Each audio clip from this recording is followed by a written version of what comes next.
لیث بن سعید نے بیان کیا، ان سے سعید بن ابی سعید مقبری نے، ان سے ابو شریح ادوی رضی اللہ عنہ نے کہ جب عمرو بن سعید مکہ پر لشکر کشی کر رہا تھا تو انہوں نے کہا، امیر اجازت دے تو میں ایک ایسی حدیث سناؤں جو رسول اللہ صلی اللہ علیہ وسلم نے فتح مکہ کے دوسرے دن ارشاد فرمائی تھی۔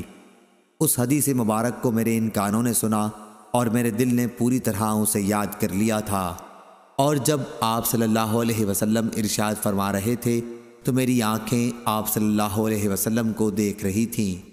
آپ نے اللہ کی حمد اور اس کی ثنا بیان کی، پھر فرمایا کہ مکے کی حرمت اللہ نے قائم کی ہے، لوگوں نے نہیں۔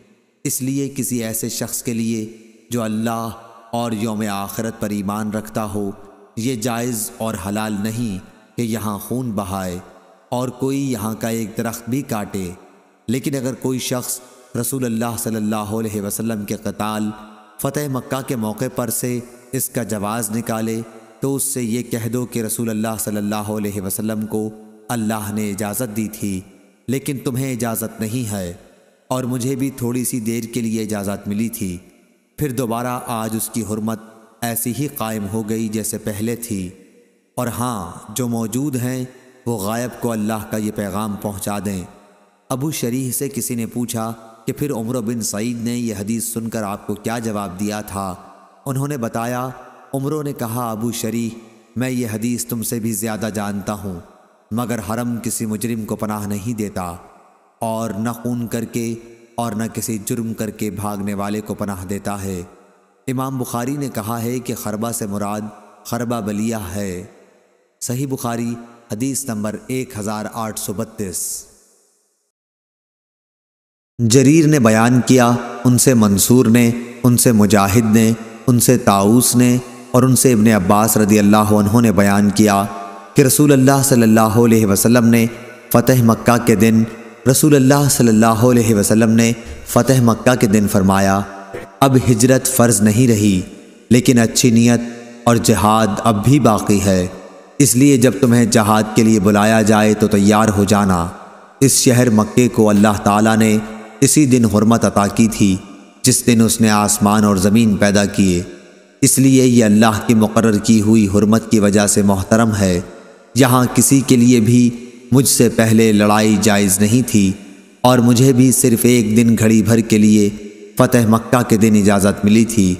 اب ہمیشہ یہ شہر اللہ کی قائم کی ہوئی حرمت کی وجہ سے قیامت تک کے لیے حرمت والا ہے، پس اس کا کانٹا کاٹا جائے، نہ اس کے شکار ہانکے جائیں، اور اس شخص کے سوا جو اعلان کرنے کا ارادہ رکھتا ہو کوئی یہاں کی گری ہوئی چیز نہ اٹھائے اور نہ یہاں کی گھاس اکھاڑی جائے۔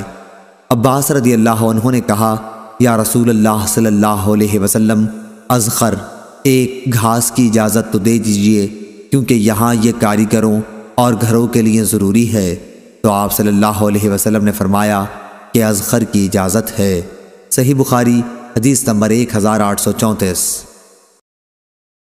حضرت عبداللہ بن عمر رضی اللہ عنہ نے بیان کیا کہ ایک شخص نے کھڑے ہو کر پوچھا، یا رسول اللہ صلی اللہ علیہ وسلم، حالت احرام میں ہمیں کون سے کپڑے پہننے کی اجازت دیتے ہیں؟ تو نبی کریم صلی اللہ علیہ وسلم نے فرمایا کہ نہ قمیص پہنو، نہ پجامے، نہ عمامے اور نہ برنس۔ اگر کسی کے پاس جوتے نہ ہوں تو موزوں کو ٹخنوں کے نیچے سے کاٹ کر پہن لے۔ اسی طرح کوئی ایسا لباس نہ پہنو جس میں زعفران یا ورس لگا ہوا ہو۔ احرام کی حالت میں عورتیں منہ پر نقاب نہ ڈالیں اور دستانے بھی نہ پہنیں۔ لیس کے ساتھ اس روایت کی مطابقت موسیٰ بن عقبہ اور اسماعیل بن ابراہیم بن عقبہ اور جویریہ اور ابن اسحاق نے نقاب اور دستانوں کے ذکر کے سلسلے میں کی ہے۔ عبید اللہ رحمہ اللہ نے ولا ورس کا لفظ بیان کیا۔ وہ کہتے تھے کہ احرام کی حالت میں عورت منہ پر نقاب نہ ڈالے اور نہ دستانے استعمال کرے۔ اور امام مالک نے نافع سے بیان کیا اور انہوں نے حضرت عبداللہ بن عمر رضی اللہ عنہ سے بیان کیا کہ احرام کی حالت میں عورت نقاب نہ ڈالے، اور لیث بن ابی سلیم نے مالک کی طرح روایت کی ہے۔ صحیح بخاری حدیث نمبر 1838۔ جریر نے بیان کیا، ان سے منصور نے، ان سے حکم نے، ان سے سعید بن جبیر نے، اور ان سے ابن عباس رضی اللہ عنہ نے بیان کیا کہ ایک محرم شخص کے اونٹ نے حجۃ الوداع کے موقع پر اس کی گردن گرا کر توڑ دی اور اسے جان سے مار دیا۔ اس شخص کو رسول اللہ صلی اللہ علیہ وسلم کے سامنے لایا گیا تو آپ صلی اللہ علیہ وسلم نے فرمایا کہ انہیں غسل اور کفن دے دو، لیکن ان کا سر نہ ڈھکو اور نہ خوشبو لگاؤ، کیونکہ قیامت میں یہ لبیک کہتے ہوئے اٹھے گا۔ صحیح بخاری حدیث نمبر 1839۔ امام مالک نے خبر دی، انہیں زید بن اسلم نے، انہیں ابراہیم بن عبداللہ بن حنین نے، انہیں ان کے والد نے کہ عبداللہ بن عباس اور مسعود بن مخرمہ رضی اللہ عنہم کا مقام ابوا میں ایک مسئلے پر اختلاف ہوا۔ عبداللہ بن عباس رضی اللہ عنہ نے مجھے ابو ایوب انصاری رضی اللہ عنہ کے یہاں مسئلہ پوچھنے کے لیے بھیجا۔ میں جب ان کی خدمت میں پہنچا تو وہ کنویں کی 2 لکڑیوں کے بیچ میں غسل کر رہے تھے۔ ایک کپڑے سے انہوں نے پردہ کر رکھا تھا۔ میں نے پہنچ کر سلام کیا تو انہوں نے دریافت فرمایا کہ کون ہو؟ میں نے عرض کی کہ میں عبداللہ بن حنین ہوں۔ آپ کی خدمت نے مجھے عبداللہ بن عباس رضی اللہ عنہ نے بھیجا ہے، یہ دریافت کرنے کے لیے کہ احرام کی حالت میں رسول صلی اللہ علیہ وسلم سر مبارک کس طرح دھوتے تھے۔ یہ کہہ کر انہوں نے کپڑے پر جس سے پردہ تھا ہاتھ رکھ کر اسے نیچے کیا۔ اب آپ کا سر دکھائی دے رہا تھا۔ جو شخص ان کے بدن پر پانی ڈال رہا تھا اس سے انہوں نے پانی ڈالنے کے لیے کہا۔ اس نے ان کے سر پر پانی ڈالا، پھر انہوں نے اپنے سر کو دونوں ہاتھوں سے ہلایا اور دونوں ہاتھ آگے لے گئے اور پھر پیچھے لائے۔ فرمایا کہ میں نے رسول اللہ صلی اللہ علیہ وسلم کو احرام کی حالت میں اسی طرح کرتے دیکھا تھا۔ صحیح بخاری حدیث نمبر 1840۔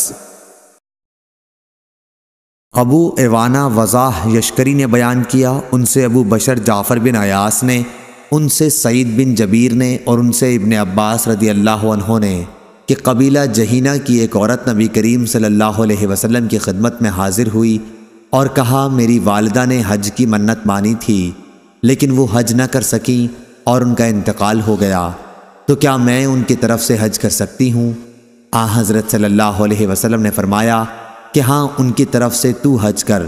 کیا تمہاری ماں پر قرض ہوتا تو تم اسے ادا نہ کرتیں؟ اللہ تعالیٰ کا قرضہ تو اس کا سب سے زیادہ مستحق ہے کہ اسے پورا کیا جائے، بس اللہ تعالیٰ کا قرض ادا کرنا بہت ضروری ہے۔ صحیح بخاری حدیث نمبر 1852۔ ابو عاصم نے ابن جریج سے بیان کیا، انہوں نے کہا ان سے ابن شہاب نے، ان سے سلیمان بن یسار نے، ان سے عبداللہ بن عباس رضی اللہ عنہ نے اور ان سے فضل بن عباس رضی اللہ عنہ نے۔ دوسری سند سے امام بخاری نے کہا ہم سے موسیٰ بن اسماعیل نے بیان کیا، کہا کہ ہم سے عبدالعزیز بن ابی سلمہ نے بیان کیا، کہا ہم سے ابن شہاب ظاہری نے بیان کیا، ان سے سلیمان بن یسار نے اور ان سے ابن عباس رضی اللہ عنہ نے کہ حجۃ الوداع کے موقع پر قبیلہ خشم کی ایک عورت آئی اور عرض کی یا رسول اللہ صلی اللہ علیہ وسلم، اللہ تعالیٰ کی طرف سے فریضہ حج جو اس کے بندوں پر ہے، اس نے میرے بوڑھے باپ کو بھی پا لیا ہے کہ وہ سواری پر بھی بیٹھ سکیں، تو کیا میں ان کی طرف سے حج کر لوں تو ان کا حج ادا ہو جائے گا؟ آپ صلی اللہ علیہ وسلم نے فرمایا کہ ہاں۔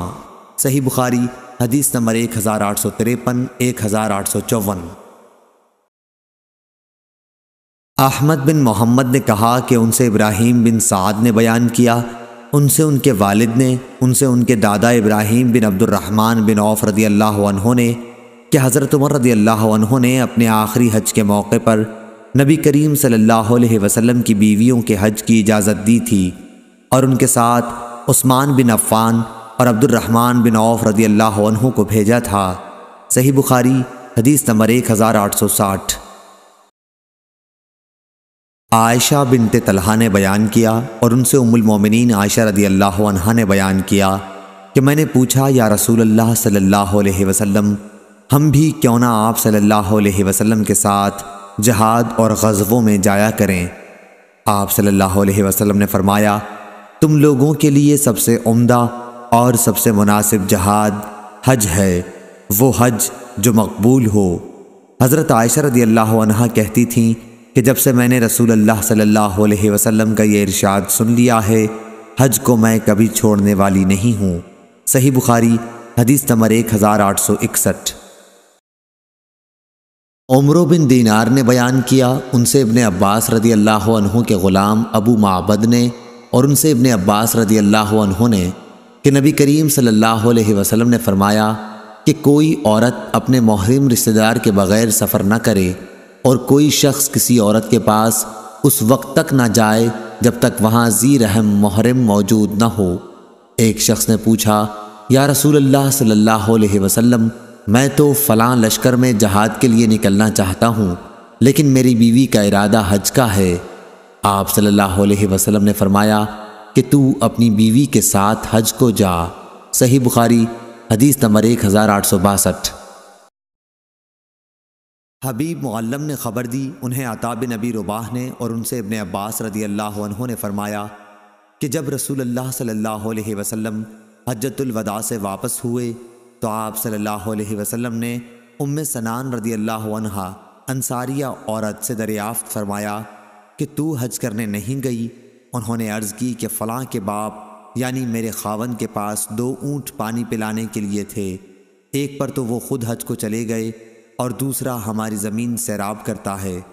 آپ صلی اللہ علیہ وسلم نے اس پر فرمایا کہ رمضان میں عمرہ کرنا میرے ساتھ حج کرنے کے برابر ہے۔ اس روایت کو ابن جریج نے عطا سے سنا، کہا انہوں نے ابن عباس رضی اللہ عنہ سے سنا، انہوں نے نبی کریم صلی اللہ علیہ وسلم سے، اور عبید اللہ عبد الکریم سے روایت کیا، ان سے عطا نے، ان سے جابر رضی اللہ عنہ نے، اور ان سے نبی کریم صلی اللہ علیہ وسلم نے۔ صحیح بخاری حدیث نمبر 1863۔